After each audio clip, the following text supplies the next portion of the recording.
How's it going, everybody? Welcome in to another episode of the Mavs Step Back Podcast. I'm your host, Dalton Trigg. Just wanted to come on here before the weekend ends, which, this thing might be, depending on how late it gets, it might be coming out on Monday morning. So we'll see. But just wanted to come on here and talk about this 0-2 uh, end of a home. Well, it should have been the end of a home stretch, but because of the in-season tournament stuff, a three-game homestand turned into a four-game homestand because there's another one now on Wednesday when the Mavs take on the Utah Jazz. So the last two games, they just haven't turned out the way the Mavs wanted to. After beating the Houston Rockets, the Mavs have now dropped two straight. It started to the depleted Memphis Grizzlies. Now, Luka wasn't playing in that game, but, Kyrie Irving, he tweaked his foot. He did not have a good performance, and the Mavs dropped that game to the Memphis Grizzlies at home. Just a bad loss, in my opinion. I feel like they should have won that game regardless of Luka playing or not, and they weren't able to do it. Uh, and then, so on the second night of a back-to-back, they're playing the Oklahoma City Thunder, who are, fourth in the West, or they were fourth in the West going into that game. They had uh, the second best point differential in the West going into that game. And I know the best in the West, and then the second best overall in the league, just to the Boston Celtics. So going into that game on a second night of a back-to-back against the OKC Thunder with a loss already, and then Luka was back. Congrats to him. He is a new father. He's a girl dad, just like my podcast co-host Drew Johnson, who became a girl dad this year. So shout out to Luka. That's awesome. So he came back from a one-game absence, missing that Grizzlies game, but the Mavs were still down a handful of other players. Kyrie missed the OKC game on the second night of a back-to-back. Tim Hardaway Jr. was out. Josh Green, Dante Exum was out. So, they were very short-handed. Second night of a back-to-back. Didn't really expect them to win the game anyway. And sure enough, the game went how it was expected to go for a long time because the Mavs were down 24 points at one point in the fourth quarter. And look, I know I am generally optimistic in most situations with the Mavs, but even at that point, I was just like, okay, do I turn this off? Like, what am I? Like, yeah, you weren't getting much from it. It's just like, okay, are we just going to keep watching this and watch the Mavs lose by 40 before it's over with? And all of a sudden, the Mavs just started rolling off points and getting stops. Like, the Thunder had shot nearly 60% from three, um, up until about midway through the third quarter. And then that stopped. So maybe it was a law of averages thing with them. But even at the rim, the Mavs were playing great defense. Dereck Lively had a career best performance. He became the first 19-year-old in the NBA to put up a stat line of 20 points, at least 20 points, 15 rebounds, and 5 blocks in a game while shooting 100% from the field. He finished with 20 points, 16 rebounds, 7 blocks, which is tied for the fifth most in Mavs history. And only one other rookie has had at least 7 blocks in a game, and it was Bernard James back in 2013, the Sarge. So Lively continuing to show his growth and his potential in the first year with the Mavs. Uh, but the Mavs, they just kept rattling off points. They kept making stops and creeping closer, and you got to thinking, okay, well, is this another fake comeback? They're not going to get it back to single digits or anything like that. And sure enough, I mean, they came all the way back. They posted a 30-0 run in the fourth quarter, which was an NBA record. The previous record was a 29-0 run that had happened on two other separate occasions in league history. The Mavs had a league best 30-0 run to take a 117-111 lead with a little over 4 minutes left in that fourth quarter. and you thought, man, they're going to pull this off. Luka was amped. He was getting into it with the crowd and getting them pumped up. And, he had a steal on Chet Holmgren to finish off that 30-0 run and put the Mavs up 117 to 111. Everything was going good, lively, playing great. A two-way guy, AJ Lawson, got thrown in there and made a difference, had 12 points, hit some threes, and made some good plays on defense. I mean, everything that could have gone right for the Mavs went right for the Mavs. Derrick Jones Jr. had 20 plus points again, hit some big threes. So you just thought, man, this is something that could really be like a defining moment of the season. Shorthanded on the second night of a back to back. You have this huge run. It's real emotional. Everybody is just amped. They take a 6 point lead with 4 minutes left, and then the worst thing possible can happen. the Thunder, from that point on, when the Mavs finished off that 30-0 run and went up by six, they finished the game on a 15-3 run of their own. The Mavs just ran out of gas. They ran out of gas. They decided, we're the Thunder came into that final stretch and said, you know what? If they're going to beat us, it's not going to be Luka who beats us. They doubled Luka early and often. Luka had to pass it away to other people. AJ Lawson, the magic kind of died down after that big run. He didn't finish off the game, as good as what he did during that run. He got blocked by Chet Holmgren a few times. Um, they couldn't hit shots down the stretch, and Luka, he got called for a very questionable travel during that stretch, that final stretch in the last 4 minutes that kind of killed any momentum that the Mavs had. Now, going back and looking at it, it was a travel, and Luka admitted as much. He picked up his foot. It was very, very, discreet, but it did happen. But his point was, Jalen Williams on the other side of the court the next time down, he did it as well, and it wasn't called. So he was just Luka wasn't saying he didn't travel. He was just saying he would like some consistency with those calls because it literally happened on the other end the very next play, and nothing was called on it. But what can you do? So the Mavs ultimately fall 126 to 120. They're now 11-8 on the season. They've lost 6 of their last 9 games. The majority of those games have been on the road, aside from this recent home stretch here. But they've had some injury concerns, some injury issues. The defense still hasn't been built up. Guys like Grant Williams and uh, Josh Green, they haven't been playing up to their potential, at least what we thought that they should be playing to this year. So it's just kind of rocky right now. But it could be better here in the next few weeks because the schedule gets a little bit easier for the Mavs. The next 3 games are against teams that the Mavs should beat, and they have 3 days off now.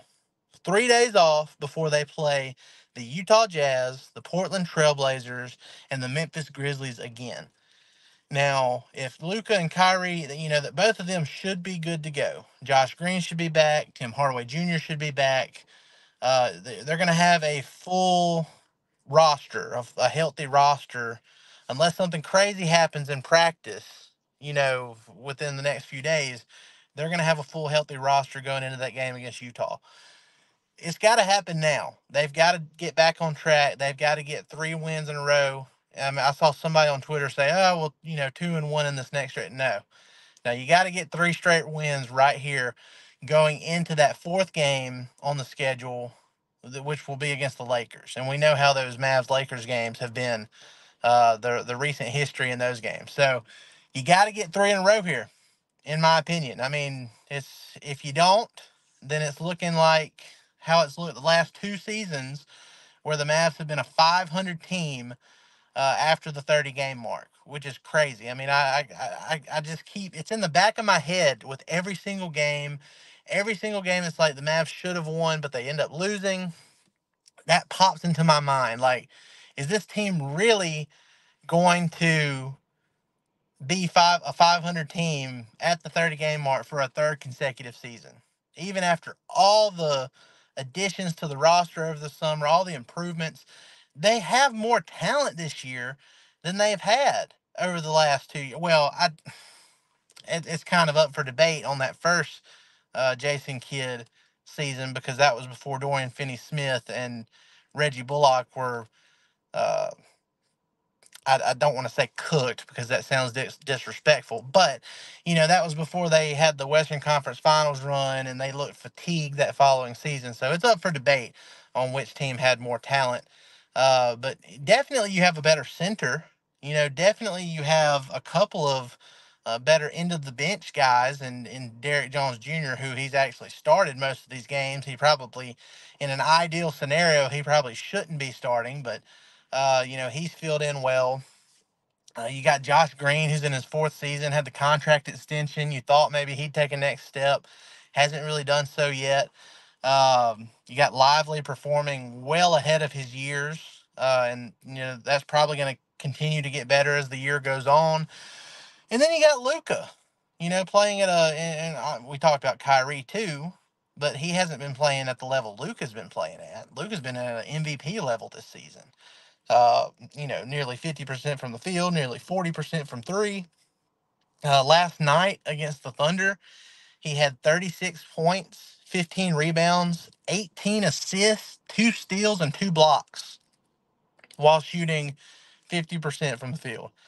And he joined Larry Bird. He has tied Larry Bird for ninth on the NBA's all-time triple-double list. He's 24 years old. 24 years old, and he has tied Larry Bird on the triple-double list. Just crazy stuff from Luka. So, you know, I don't know how this is going to go in the next few weeks, but, if they're sitting at 500 again at the 30 game mark, and if they even dip below that as we get closer to the end of the calendar year, what does that say about, the coaching staff and everything? Because look, I have nothing against Jason Kidd. I've actually supported him more than most people have over the last couple of seasons. Even after the hiring of him, everybody's like, "Oh, this is going to be a disaster," and I was like, "Oh, pump the brakes a little bit." He's good with players, and he knows how to coach a defense. At least we thought, and he did in that first year. But now it's kind of getting to the point where, okay, well, they went out and they changed most of the roster. They got you better talent. Even if they're not performing up to their abilities, it's still going to come back on the coaching staff, in my opinion, if the Mavs underperform again this year.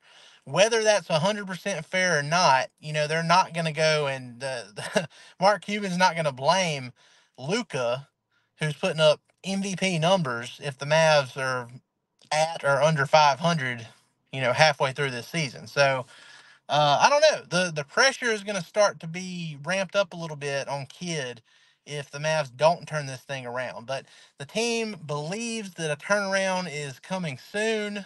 Uh, after that game, obviously everybody was disappointed at how the game ended. But Luka, he talked about how that 30-0 run kind of proved, like, hey, we're better than what we've shown here lately. We can do this.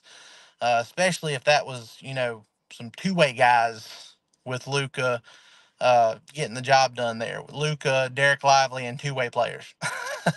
So there is some optimism there. Luka stated that the Mavs are going to win a lot of games this season. That's his words. And we'll just have to see if he can back up those words. So very disappointing 2 game stretch here for the Mavs. I've stayed as positive as I can these last few games. Jason Kidd, he made that he had that rant.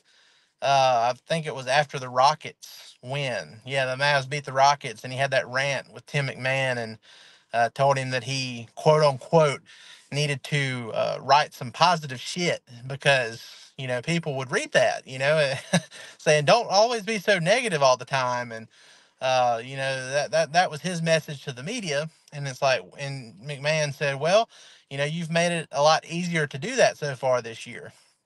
Well, as the Mavs, continue to get closer to that midseason mark, if they don't stay above 500 by a good level, they can't be close to it.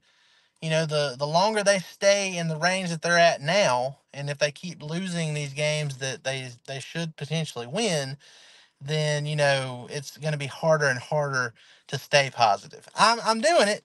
I mean, I believe in what I saw last night. I mean, the Mavs are obviously capable of pulling off some of these games, even if their defense is still highly questionable. The offense is capable of winning more of these games, and the defense has shown when they actually lock in and they do what they're supposed to do and switch on.